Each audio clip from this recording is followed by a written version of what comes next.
Hi guys, welcome back to my channel, and if you're new here, my name is Rita and the cooking nurse, and in today's video we are not going to be cooking still. So from my previous video, if you've watched it, we were talking, or I talked about things that no one tells you about pregnancy or being pregnant, and I promised that the next video would be things that no one tells you about being a mom, being a new mom, and motherhood as a whole.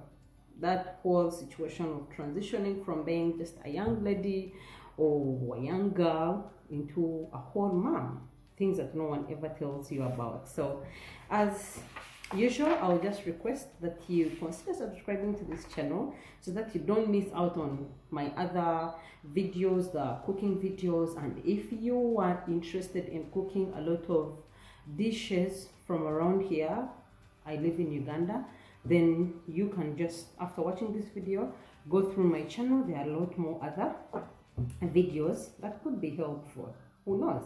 So I have about 8 to 10 points noted down here, and I'm going to be sharing with you, because if you know me or you're just here, I would love to let you know that I am almost a second time mom. And yeah, maybe I'm speaking from experience. Some of the things that have happened to me may not have happened to many other mothers, or maybe they knew, but I just wish I knew some of these things. And a few of the people that I've interacted with, they also wished they knew some of the things, because it all like comes in a way that you've not prepared yourself to, take on. Number one is exhaustion, and by exhaustion I mean you're going to be tired. Yeah, most of the time. When you get pregnant as a young lady, you may have some time. People may be there for you. People will excuse you because you're pregnant, and you may get away with several things. Like, for example, with my first pregnancy, I really slept a lot, and that was not the same situation when I gave birth.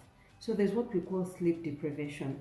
Like, you are not going to sleep for a long time, for really a long time. No one tells you that this child literally is going to cry every other 2 minutes, every other 1 hour, every other 2 hours. They have to feed, you have to keep up with your own life, you have to make sure everything is in position. So you're going to walk around like a zombie because you're sleep deprived, and it's going to be for a long time. No one tells you it's going to end in 2 weeks or 3 weeks, or because some people even go up to when their children are 2 years or 3 years. So yeah, and if you're breastfeeding mom, just know you're going to be up really a lot. So you're going to be so exhausted, and that is something you don't prepare for, especially transitioning if you're a new time mom. Maybe those ones who have been mothers already know, but those ones who haven't, yeah, you're going to be exhausted. Number two is recovery. Recovery is a little bit bittersweet. It's in between there. So when you give birth, most times there are some fresh wounds sustained in whichever way you give birth. If it's a CS, then of course they've opened your abdomen. If it's an SVD, spontaneous vaginal delivery, then that means maybe you have a tear, or you got an episiotomy, and there are stitches to deal with. So most times it's really, really bitter and sweet, because there is your band of joy. You were in that room for really a long time, and you managed to push out a whole human out of your body. But then it's bitter because it's painful, having to deal with stitches. Your first poop feels like, oh, like a horror movie, and no one tells you about that even laughing out loud is going to be hard, or maybe coughing. No one tells you that. So yeah, recovery is your body is going to be a little bit more sore from all the pain, from everything you went through during labor. You're going to have engorged breasts. They are going to be filled up with milk that this little human cannot actually consume all of it and finish up. They're going to leak. You're going to have pain from that engorgement. You're going to be tired, and there's bleeding automatically, whether you were operated on or you just had a normal delivery. So you're going to have to bleed, and it's a little bit uncomfortable because sometimes it goes on and on, and yeah, sometimes it even feels abnormal. But maybe if you knew, or if I knew about some of the things, I wouldn't be so frustrated. Number 3 is your body is going to change a lot. A lot of things are going to happen to you. If you watch the other video I was telling you about, you realize that when you're pregnant, your body stretches to accommodate this young human. And when it stretches, most times it leaves stretch marks, which are really itchy after birth, really itchy. It happened to me, and the more, apparently, the more you scratch them, the more they go, the more they increase. So you're going to be so uncomfortable in your new skin. You're going to have what they call the mommy push. You're going to have this big tummy that doesn't seem to go back or settle back in time. You're going to be having a whole new cup size of your bra. Everything is going to change about your body. Sometimes it even doesn't take up the lotion. You just stay pale forever. It feels like forever. But one thing about motherhood that I've learned is everything is stages, which means they are temporary. Nothing lasts forever. You just have to be strong and just be proud a little bit. You know, if someone had told us that, or told me that you just pushed out a whole baby girl, be proud of yourself, love you, love your skin, accept yourself, it would be much easier other than having to fight to fit into my past when I'm no longer there. So yeah, number 4 is baby blues. Jesus Christ, this is like one of the worst, and I wish someone had told me about this. You know, you come off as dramatic, you come off as an attention seeker, you come off as someone who is really not considerate because you do not know the things. So baby blues are characterized by anxiety. You're always worried about something, like always. You don't want someone to hold you. Baby, for example, me, no one bathed my baby. I think until he was like 1 year. Yeah, he's almost making 2. No one bathed my baby from day one. From day one, I bathed him. I didn't trust him with anyone. No one carried him. Like, I could even get the visitors away. Sometimes if someone carries him for a long time, I would just be crying for completely no reason. Mood changes, there's insomnia, a lot of things happen. And most times, if it goes beyond some time, a particular time, because these ones happen about 3 to 5 days postpartum, but if they go on, then you may consider getting a diagnosis or visiting a doctor or whoever is your mental health specialist to see if you have postpartum depression. It's one of the worst conditions a mother can have. I've seen mothers who hate their children. I have seen mothers who hate their families, hate their husbands, and their marriages break because these conditions are not talked about. And most times when a mother is facing something like that and there's no one to talk to, they always come off as attention seekers, as dramatic. So the other people are like, oh, let her be, she's just being too much, she's just wanting all this attention and everything, you know.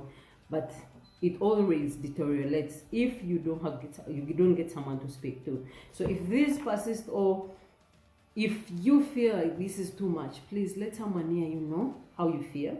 Like, tell them how you feel. You're crying, how do you feel about everything that is going on? Have someone you confide in. As women, you always feel okay if you talk to someone, even about those things that no one actually expects you to talk about. In Runyankore, they say, if you feel pain, so much pain, you always have to speak it out. You share it with someone. Sometimes you don't even care if they are going to, you know, talk about it later on in life, or, you know, anything. When you share it, you feel much better. So always feel free to ask for help and let someone know how you feel. On number 5 is mothering is trial and error. No one ever told us this. And because we're in the era of the internet, most times we tend to see a lot of things on the internet and assume they're going to be like that in real life. My sister, from me, a fellow Ugandan or a young mother just like you, nothing is as it is on the internet. If only you knew what goes on backstage, then life would be much, much, much easier, because this has killed us a lot. You see someone's child, they are so perfect. picture perfect and everything, and you're like, oh my god, this woman just had her child like 2 days ago. Her stomach is already flat, she has no stretch marks. What about me? What happened to me? Where did I go wrong? So all these things you see, motherhood does not come with a manual. No one is perfect. No one can tell you at you can do this, then you will have this child, or this or this or that.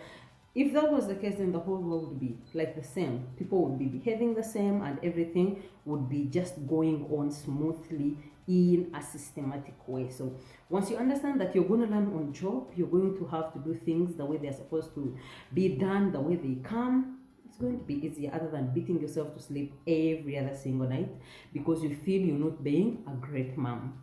And number 6 is friendships and relationships. So some of these ones, no one tells you that when you give birth, some people may no longer be fit to be in your circle.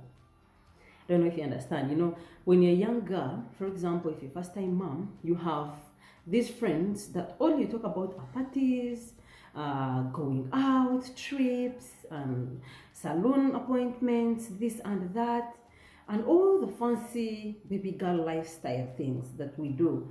But when you give birth, it's a little bit different, because now there's someone who has come in your life, between your friends, between you and your husband, between you and your family, and this person completely depends on you. If no one has told you about this, most times friendships tend to be on the negative side, and they end up breaking up, and with no explanation. But then later on you just wish, I wish I had known. Maybe I shouldn't have lost this person or a friend in that particular stage, because you did not know. So many things happen, and you have no control over them. So yeah, expect to lose a few friends, expect to gain a few friends. You're gonna have to make new friends, maybe who are in the same situation as you, or you will lose. Or if you're on the side of a friend and you're female, I would just say that, yeah, you may not know, but the mother friend of yours is going through really a lot that may not understand, because it's not your business. But if you can watch this video, if you say it, please be as supportive as possible to that new mother friend of yours, please. Yeah, it's really frustrating. And then number 7 is breastfeeding. Breastfeeding is a wreck. Sometimes you can even breastfeed this child for about 2 hours and they don't seem to stop. And when you remove them, they are crying, you're exhausted, your back is paining. If you're not in those, high-end facilities or homes or places to afford those fancy seats, you're like me, you sit down and breastfeed your child, and sometimes you're just going to break down. You feel like, should I just throw away this child? And then another thing is, breastfeeding is not for everyone. Something that most especially local Black people from home need to understand. Breastfeeding is not for everyone. Sometimes even it's not an option. Sometimes someone doesn't really want to breastfeed, and it shouldn't be a problem. It shouldn't make you feel less of a mother because you chose to express, or you chose to feed your child in formula and all this and all that. You get? So no one should make you really hate the fact that you are a mother to someone because you were not able to breastfeed them. Then we have the rest. I think life at large, the speed we were on, the plans we were on. Some time back I was watching somewhere and someone said that getting married so young needs a lot of counseling in this era. People need to understand that some things, the faster you do them, the better, or the later you do them, still the better. But you have to understand which side you fall on. So imagine you have all these beautiful plans for your life. Maybe you're somewhere in a company, you're in a big position, and everything happens so quick. You happen to get pregnant, and now you have this young baby. So when the baby arrives, leave alone the other pregnancy blues, everything that happens during pregnancy. The baby has arrived and you're here, you're alone. Your job has to go on, your life has to go on, all those plans have to go on, but then you have this child in your life. Now you get me. You tend to feel like you're not doing a lot, most especially, let's say, if you're a married woman and you have a child, Sometimes these jobs we have in Uganda, if you're not self-employed, they are like 9 to 5. You have a 9 to 5 that really doesn't allow you to, carry your child to work or have time for the child, and you have to maybe choose between your own child and a job. So most times, because of the situation we are in, because of the cost of living and the standard and everything, we tend to choose our jobs. But this is a child who really needs you, at least for the first 6 months in their lives. They need you to be there, exclusively breastfeed them, take care of them, and until they build their immunity and can be able to live without mother's love around. So you're in a race of, am I really bringing enough to the table? Am I really doing this? Am I really doing that? I wish someone told us or told me or any of my other friends that you're already bringing too much on the table. You're already doing too much. This is a human. If you're married, you're in this partnership with someone else, and if they're supportive, if the situation is not so bad, you can hold on and first take care of this one, because you cannot just be chasing. You can't be in two places at the same place. If someone told us that you're already doing too much, you're already like contributing something to the table, maybe it would make much more sense that we would be better mothers and not beat ourselves, and later on in life, and I wish I was there. I wish I watched my child grow. I wish I was able to do this when the other things no longer make sense. I just wish that someone had, can explain that to most of us, and yeah, maybe life would be much easier. Then another thing is timing is gonna be, that is number 9. I'm just remaining with maybe only those. Yeah, I've really consumed a lot of time. So number 9 is timing is everything. Timing is everything, and you're going to work on a schedule. You're going to have to learn how to do things the way it's supposed to be done. You're going to be working on the baby's timetable. For example, if your child breastfeeds every 2 hours, it has happened to me before. It's not that you're going to really stick to that timetable, because like I told you, motherhood changes every other minute. Stages come and go, and you cannot predict what is coming after.